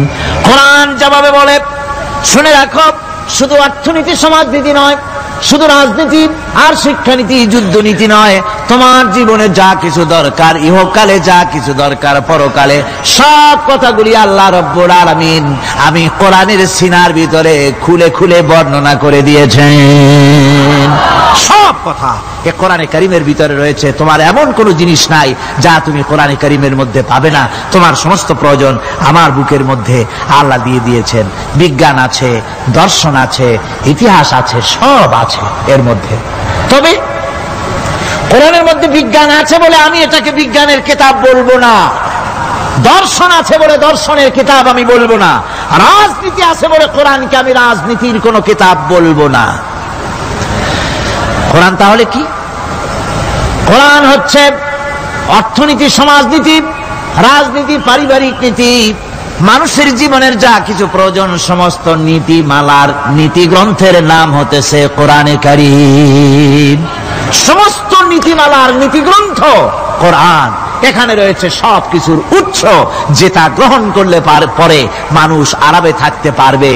অমুসলিম নাগরিক বৃন্দ তাদের নাগরিক মর্যাদা পাবে। মুসলমান, কৃষক, নারী, চিকিৎসা, কৃষিবিদ, সাধারণ মানুষ, রং, বর্ণ, ভাষা নির্বিশেষে গোটা মানব সভ্যতা আরামে বাস করতে পারবে। পশু পাখিও আরামে থাকবে, গাছপালাও আরামে থাকবে, যেহেতু নির্দেশ হয়েছে বিনা প্রয়োজনে গাছের পাতাটিও ছিল না। ইসলামের সমাজ যদি চালু হয়, গাছেরাও আরাম পাবে, পাহাড়ও আরাম পাবে। চট্টগ্রামের লোকেরা যেভাবে পাহাড় কাটা আরম্ভ করেছে, এটা বড় দুঃখজনক। জুমলায় মোতারেজা একটা বলে দিলাম, অপ্রাসঙ্গিক হলেও জরুরি কথা। আপনারা পাহাড় কাটতেছেন না, আপনাদের নিজেদের পায়ে নিজেরা কুড়াল মারতেছেন। খবরদার পাহাড় কাটবেন না। আল্লাহর প্রকৃতির ভারসাম্য আপনারা নষ্ট করছেন বলে ওজোন স্তরে ফাটল ধরেছে। তা রিপেয়ার করার জন্য আজকে বিশ্বের সব বিজ্ঞানীরা হতাশ হয়ে গিয়েছে, পাগল হয়ে গেছে। কেমনে এই ওজোন স্তরের ফাটলকে রিপেয়ার করব? ওজোন স্তরটা কি? ওজোন স্তর হচ্ছে সুবহানাল্লাহ, আল্লাহর যে কত দয়া। সূর্য, সেই সূর্যের রয়েছে আলট্রা ভায়োলেট রে, যাকে বাংলায় বলা হয় অতি বেগুনি রশ্মি। যে রশ্মিটা সৃষ্টি জগতে যদি আসে আর তা যদি কোনো প্রাণীর শরীরকে টাচ করে, তাহলে সমস্ত প্রাণী ক্যান্সার হয়ে, এক্সিমা হয়ে, বিখাউজ হয়ে, অ্যাজমা হয়ে সমস্ত প্রাণী মরে যাবে, কেউ বাঁচবে না। মারাত্মক রশ্মি। সেই রশ্মিটা যাতে সৃষ্টি জগৎকে টাচ করতে না পারে, সেজন্য আল্লাহ পাক একটা ওজোন স্তর তৈরি করেছেন। ওখানে এসে ওটা বাধাপ্রাপ্ত হয়, পৃথিবীর মাটিতে আসে না। যা কিছু পৃথিবীর মানুষের জন্য, পৃথিবীর জন্য কল্যাণকর, সেগুলি সূর্য থেকে আসতে থাকে। সুবহানাল্লাহ বিহামদি। যেটা ক্ষতিকর, সেটা আল্লাহ পাক আটকায় রাখেন। এখন সেই ওজোন স্তরে ফাটল ধরলো। কেমনে ফাটল ধরলো? ফাটল আপনি আমি ধরাইছি। আপনি বলবেন যেটা কেমন কথা, আমি তো ওইখানে যাই নাই, আমি ফাটল ধরাইলাম কেমনে? ওই যে সেই আপনার প্রাইমারি স্কুলে ভিজিট করতে গিয়েছিলেন ইন্সপেক্টর, তারপরে প্রাইমারি না হাই স্কুল ভিজিট করতে গেছে। যায়া জিজ্ঞেস করছে, ছেলেরা কি পড়ছে? বলে ইতিহাস। ঠিক আছে, ইতিহাস থেকেই প্রশ্ন করব। বলতো চীনের প্রাচীর কে ভেঙেছে? ছেলেরা জবাব দিচ্ছে না। তুমি বলো, তুমি বলো। কেউ বলছে না। বেঞ্চের কোনা যে ছেলেটি, সে বলছে সর্বনাশ। কেউ যখন স্বীকার করে না, এটা তো আমার মাথায় আসবে। সব শেষ ইন্সপেক্টর তাকে বলছে, তুমি বলো তো কে ভেঙেছে চীনের প্রাচীর? হয় স্যার, গ্রামে আমার দুষ্টমির যথেষ্ট বদনাম আছে, কিন্তু চীনের প্রাচীর ভাঙার মতো দুষ্কর্ম আমি করি নাই। ইন্সপেক্টর খুব রেগে গেলেন, মাস্টারের দিকে তাকালেন, এই বুঝি আপনার ইতিহাস পড়ানো? মাস্টার ইন্সপেক্টরের বিরক্তি ভরা মুখ দেখে বলছেন, স্যার রাগ করবেন না, এসব ছাত্র তো আমার, ওদের অবস্থা তো আমি জানি। আপনি আসছেন ঢাকা থেকে, আপনি জানবেন কি? আমি হলপ করে বলতে পারি, আমার ক্লাসের কোন ছাত্র চীনের প্রাচীর ভাঙে নাই। ইন্সপেক্টর রাগ হইয়া চলে গেছে হেডমাস্টারের রুমে, যায় বলছে যে আমি আপনার স্কুলের গ্রান্টকে আমি নাকচ করে দেব, মঞ্জুরি আমি ক্যান্সেল করে দেব। কেন? এই অবস্থা। হেডমাস্টার বলছে, স্যার রাগ করবেন না, আপনার জন্য কিছু টাকা পয়সাও রাখছি হাদিয়া। বড় একটা চর্বিযুক্ত খাসিও জবাহ করা হয়েছে, পুকুর থেকে রুই মাছ তোলা হয়েছে। তারপরেও আমার ছাত্ররা টিচাররা বলার পরেও যদি আপনার সন্দেহ হয়ে থাকে যে আমার ছাত্ররাই ভাঙছে, তো ওই আপনি অসন্তুষ্ট হবেন না, রাগ করবেন না। স্যার, ওই প্রাচীর ভাঙতে যা খরচ লাগে আমি কিছু খরচ দেবো, তো আপনি রাগ করেন না। এখন চিন্তা করেন, স্কুলের ছাত্র থেকে শুরু করে হেডমাস্টার পর্যন্ত জ্ঞানের বহর। তো বলতেছিলাম, আপনি আমি ওজন স্তরে ফাটল ধরিয়েছি, তার অর্থ এই নয় যে আপনারা গিয়ে ওখানে কুড়াল মারিয়ে ওটারে ভাঙছেন। তাহলে ওটা কি হয়েছে? কোরআনে কারিমে রব্বুল আলামিন বলেন, ওয়ামা আসাবাকুম মিন মুসিবাতিন ফাবিমা কাসাবাত আইদিকুম ওয়া ইয়াফু আন কাসীর। যত বিপদ তোমাদের উপর আরোপিত হয়, সমস্ত বিপদ তোমাদের দুই হাতের কামাই করা। কে বলছেন? আল্লাহ পাক। ওজন স্তরে ফাটল ধরেছে, এটা বিপদ। বিশ্বের সমস্ত মানব সভ্যতা সৃষ্টি জগতের জন্য বিপদ। এই বিপদের জন্য দায়ী পৃথিবীর মানুষ। কিরকম? সেটা হচ্ছে গাড়ির পেছন থেকে যে কালো ধোঁয়া বের হয়, কল কারখানার চিমনি থেকে যে কালো ধোঁয়া বের হয়, এই কালো ধোঁয়াগুলি, তারপরে সমস্ত কেমিক্যাল উইপেন সেগুলি যে টেস্ট করা হয়, তার রিয়াকশন ইত্যাদি, এই কালো ধোঁয়া এবং সমস্ত মারণাস্ত্রগুলি এক্সপেরিমেন্ট করার সমস্ত এই রিয়াকশনগুলি সবগুলি গিয়ে ওই ওজন স্তরে ফাটল ধরিয়ে দিয়েছে। আস্তে করে পাতলা হয়ে এটা ফেটে গিয়েছে, অতি বেগুনি রশ্মি আসা শুরু করেছে। এটাকে বন্ধ করার জন্য বিজ্ঞানীরা আজ মরিয়া হয়ে গিয়েছে। ইনশাআল্লাহ আল্লাহ পাক তার বিজ্ঞানীদের মানুষের মাথায় বুদ্ধি এনে দিবেন, রিপেয়ারও হয়ে যাবে ইনশাআল্লাহ। সবাই বলেন ইনশাআল্লাহ। তাহলে বললাম কেন এই কথাটা? এই জন্য বললাম যে কোরআনে কারীমের মধ্যে আল্লাহ রাব্বুল আলামিন সব কথা বলে দিয়েছেন, কোনো কথা বাদ রাখেন নাই। পাহাড়গুলি ভেঙে আমরা ক্ষতি করতেছি, গাছগুলি কেটে আমরা ক্ষতি করতেছি, প্রকৃতির ভারসাম্য নষ্ট করে দিচ্ছি, ফলে সমুদ্রের পানি স্ফীত হচ্ছে, ভূমিকম্প বাড়তেছে, ঘূর্ণিঝড় হচ্ছে, টর্নেডো হচ্ছে, পৃথিবী বিধ্বস্ত হয়ে যাচ্ছে, ক্লাইমেটের পরিবর্তন আসছে। আজকে পৌষ মাস, এটা কি মাস? কত তারিখ? দেখেন বাংলা ভাষাকে কত মহব্বত করি। যদি বলি আজকে ডিসেম্বরের কত তারিখ, গড়গড় করে মুখস্থ হয়ে যাবে। বাংলারে খুব ভালোবাসি, মাসটার তারিখ বলতে পারলাম না, দুঃখিত। এই হলো আমাদের ভালোবাসা। আজকে পৌষ মাসের অর্ধেকও শেষ হয়ে যাচ্ছে, অথচ মনে হচ্ছে শীত যেন তার শ্বশুর বাড়ি বেড়াতে গেছে।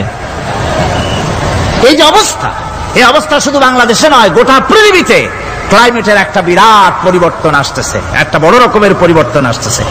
এর কারণ হচ্ছে এই পৃথিবীর মানুষেরা নিজেরাই প্রকৃতির ভারসাম্যকে নষ্ট করে দিয়েছে।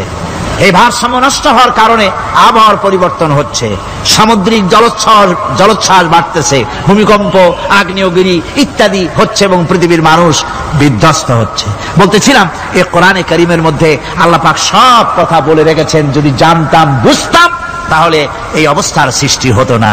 এটা বিজ্ঞানের বই নয়, রাজনীতির বই নয়, সমাজনীতির বই নয়, বরং সমস্ত নীতিমালার উচ্চ, জ্ঞানের উচ্চ হচ্ছে আল কোরআন। জ্ঞানের উচ্চ কি? আরো জোরে বলেন, জ্ঞানের উচ্চ কি? আল কোরআন। পবিত্র কোরআনে এমন এমন ঘটনা আল্লাহ পাক বলেছেন যা ষষ্ঠ শতাব্দীর দুনিয়া এ সম্পর্কে কিছুই জানতো না। অবশ্য কিছু কিছু ঘটনা ইহুদিদের কিতাবে অতিরঞ্জিত আকার এবং বিকৃত অবস্থায় এসেছে, কিন্তু কোরআনে কারীম দুনিয়ার মানুষকে আদম সৃষ্টি, নূহের বন্যা, তারপরে মুসা আলাইহিস সালাম ফেরাউনের ঘটনা, ইব্রাহিম আলাইহিস সালামের নমরুদের ঘটনা এবং ইউসুফ আলাইহিস সালামের কাহিনী সবগুলিকে সুন্দর করে কোরআন শরীফ উপস্থাপনা করেছে রাসূলের মাধ্যমে, যা পৃথিবীর ইতিহাসে কেউ জানতো না। সেগুলি আল্লাহ পাক জানাইছেন। কিভাবে? কোরআনে কারীম বলছে, তিলকা মিন আম্বাইল গায়বি নূহিহা ইলাইকা মা কুনতা তা'লামুহা আনতা ওয়ালা কওমুকা মিন ক্বাবলি হাযা। এ হলো সব অজ্ঞাত ঘটনা। সমস্ত ঘটনাগুলি আল্লাহ পাক তার হাবিবকে শুনিয়ে বলে দিলেন, সব অজ্ঞাত ঘটনা যা তুমি জানতে না, তোমার কোনো জানা ছিল না, আমি ওহীর মাধ্যমে তোমাকে সব জানাইছি। ইউসুফ আলাইহিস সালামকে যখন তার ভাইয়েরা কুয়ার মধ্যে ফেলে দিতেছিল তখন তুমি উপস্থিত ছিলে না, এই ঘটনা ওহীর মাধ্যমে আমি জানালাম। মুসা আলাইহিস সালামকে যখন ফেরাউন দরিয়ার ভিতরে ফেলে দিল, সেই সময় তুমি সিনাই পর্বতের পাশে দাঁড়িয়ে সব দৃশ্য লক্ষ্য করনি, অথচ আমি ওহির মাধ্যমে সব তোমাকে খুলে খুলে বলে দিয়েছি। আল্লাহ পাক সমস্ত ঘটনাগুলিকে বলে বলে কোরআন শরীফের মধ্যে সব সাজিয়ে দিলেন, বলে দিলেন। তিনি বললেন, وما كنت بجانب الغربي إذ قضينا إلى موسى الأمر وما كنت من الشاهدين। ফিরআউন যে মুসার সঙ্গে যে ব্যবহারটা করলো, এ সময় সেখানে তুমি উপস্থিত ছিলে না, আমি ওহীর মাধ্যমে তোমাকে তা জানিয়েছি। كذلك نقص عليك من أنباء ما قد سبق وقد آتيناك من لدنا ذكرا।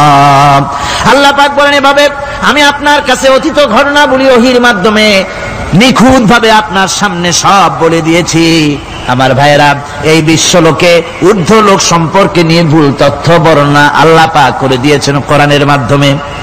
1665 খ্রিস্টাব্দে স্যার আইজাক নিউটন তিনি আবিষ্কার করলেন মাধ্যাকর্ষণ শক্তিকে।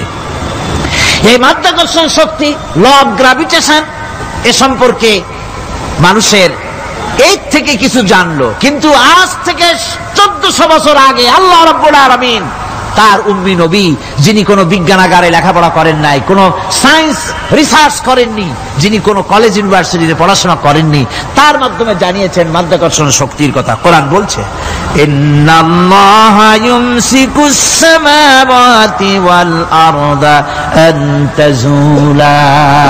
এই পৃথিবী এবং সমস্ত গ্রহ উপগ্রহকে আল্লাহ পাক বলছেন, আমি এমন এক শক্তি দিয়েছি যে শক্তির মাধ্যমে একটা আরেকটাকে আকর্ষণ করে রাখছে। এই পৃথিবীতে মাধ্যাকর্ষণ শক্তি শুধু পৃথিবীর নাই, সূর্যের আছে, মঙ্গলের আছে, নেপচুনের আছে, ইউরেনাসের আছে, বৃহস্পতির আছে। প্রত্যেকটি গ্রহের আলাদা আলাদা মাধ্যাকর্ষণ শক্তি আছে, আর এই শক্তির বলে একটা আরেকটাকে টেনে ধরছে, যাতে করে বিচ্ছিন্ন হয়ে না যায়, যাতে করে ধ্বংসপ্রাপ্ত না হয়। এগুলি আল্লাহ পাক এই তথ্যগুলি কোরআনে কারীমের মধ্যে বলেছেন। ফলে মরিস বুকাইলির মতো লোক, যিনি ফরাসি দার্শনিক, তিনি বলেছেন দুনিয়ার সমস্ত বিজ্ঞানীদের থিওরি হচ্ছে এই যে বিজ্ঞানের কোনো থিওরি ফাইনাল নয়। আজ একটা হচ্ছে, কাল সেটাকে পরিবর্তন করে নতুন আরেক থিওরি আসতেছে। কিন্তু কোরআনে কারীমের মধ্যে আমি, কে বলতেছেন কথা? না না না, মরিস বুকাইলি বলছেন, কোরআন শরীফের ভিতরে আমি যে বিজ্ঞানের তথ্য পেয়েছি, থিওরি পেয়েছি, তার কোনো পরিবর্তন আজও হয় নাই, ভবিষ্যতেও হওয়ার কোনো সম্ভাবনা নাই। মরিস বুকাইলি মনে করেছিলেন বেদ আর বাইবেলে যেমন ভুল আছে, কোরআন শরীফে ওই রকম ভুল আছে, নাউজুবিল্লাহ। সেই জন্য তিনি আরবি শিখলেন কোরআন বোঝার জন্য, ভুল ধরার জন্য। কোরআন শিখলেন কি জন্যে? ভুল ধরার জন্য। আর এমন শেখা শিখছেন, ওই আরবি শিক্ষা মানে আমাদের দেশের লোকদের মতো আনাকুন জানাকুন শেখে নাই, ভালো করেই শিখছে, ভালো করেই মুখস্থ করেছেন, তার ভালো করে আরবি শিখেছেন, তারপরে কোরআন শরীফ পড়েছেন, তারপরে তিনি এ কোরআন পড়ে তেলাওয়াত করে বুঝে এরপরে তিনি বই লিখেছেন the Bible, the Quran and science. এই বইয়ের মধ্যে তিনি পরিষ্কার লিখেছেন, কোরআন পড়লাম, এর ভিতরে একটা নকতা দেওয়ার, একটা কলমের ফোঁটা দেওয়ার জায়গা কারো নাই। কোরআন নিঃসন্দেহে মহান স্রষ্টা আল্লাহ রাব্বুল আলামিনের মানুষের বানানো কিতাব, এটা হতে পারে না। সুতরাং কোরআন শরীফের মধ্যে আল্লাহ পাক সব কথা বলে দিয়েছে। আল্লাহুম্মা আমিন। ربنا ظلمنا أنفسنا وإن لم تغفر لنا وترحمنا لنكونن من الخاسرين ربنا لا تزغ قلوبنا بعد إذ هديتنا وهب لنا من لدنك رحمة إنك أنت الوهاب ربنا فاغفر لنا ذنوبنا وكفر عنا سيئاتنا وتوفنا مع الأبرار ربنا وآتنا ما وعدتنا على رسلك ولا تخزنا يوم القيامة إنك لا تخلف الميعاد। আয় আল্লাহ রাব্বুল আলামিন, বিশাল এই জনতা নিয়ে তোমার দরবারে হাত তুলেছি রব্বুল আলামিন। কোরআনে কারীমের মাহফিল বড় আশা করে হাত তুলেছি, মেহেরবানি করে আলোচনার সব রাসূল করিম সাল্লাল্লাহু আলাইহি ওয়াসাল্লামের রূহ মুবারকে পৌঁছায় দাও।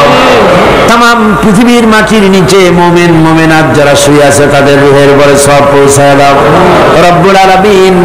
আমাদের মা বাপ যাদের দুনিয়া থেকে বিদায় হয়ে গেছে কবরগুলিকে জান্নাতের টুকরা বানায়া দাও রব্বির হামহুমা কামা রব্বায়ানি সগীরা। সবাই পড়েন রব্বির হামহুমা কামা রব্বায়ানি সগীরা। আল্লাহ আমাদের মা বাপ যাদের বেঁচে আছে স্বাস্থ্য ভালো রাখো আল্লাহ, তাদেরকে হায়াতে তাইয়্যিবা দাও, সেহাতে কুল্লিয়া দাও, খাতিমা বিল খাইর করো রব্বুল আলামিন। কোরআনে কারীমের মাহফিলে বড় আশা করে আমরা হাত তুলেছি, আমাদের জিন্দেগির সকল গুনাহ খাতা মাফ করে দাও আয় আল্লাহ তাআলা। জীবনে বহু গুনাহ করেছি, গুনাহ করে করে জীবনটারে নষ্ট করে ফেলেছি আয় আল্লাহ, তুমি দয়া করে মেহেরবানি করে আমাদের জিন্দেগির গুনাহ মাফ করে দাও রব্বুল আলামিন। না বুঝে সওয়াব মনে করে অনেক শিরক বিদআত আমরা করেছি, মনে করেছি ওতে সওয়াব হবে, আমরা বুঝি নাই আল্লাহ, আমাদের ভুল বুঝানো হয়েছে, নিজেরাও ভুল বুঝেছি। এভাবে সওয়াবের নিয়তে শিরক বিদআত আমাদের মধ্য থেকে যা হয়েছে আল্লাহ দয়া করে তুমি আমাদেরকে ক্ষমা করে দাও আয় আল্লাহ, আমাদেরকে দয়া করে শিরক এবং বিদআত মুক্ত জীবন যাপনের তৌফিক দিয়ে দাও রব্বুল আলামিন। এত বড় বিরাট তাফসীরুল কোরআন মাহফিল, লক্ষ লক্ষ টাকার প্রয়োজন আল্লাহ, টাকা পয়সার অভাব নাই রব্বুল আলামিন। তুমি গানি আর আমরা ফকির আয় আল্লাহ, এই শহরেতে এমন লোক আছে একজনই মাহফিলের খরচ দিয়ে দিতে পারে আল্লাহ, তোমার বান্দাদের দিল তুমি নরম বানাইয়া দাও। কোরআনের মাহফিল কোন বছর ঋণগ্রস্ত থাকে নাই, এবারও যেন থাকে না আল্লাহ, বাজেট যা আছে তার চাইতে বেশি তুমি মেহেরবানি করে জোগাড় করে দাও রব্বুল আলামিন। আরেকটা দোয়া তোমার দরবারে করি, চেস্তিয়া বজনিয়া শেষ হয়ে গেল আল্লাহ, ওদের সাথে আমাদের রক্তের সম্পর্ক নাই, ওদের সাথে আমাদের আত্মীয়তার সম্পর্ক নাই, ওদের সাথে আমাদের শুধু ইমানের সম্পর্ক আল্লাহ, ওদেরকে মেরে মেরে কাফেররা শেষ করে দিল মাবুদ।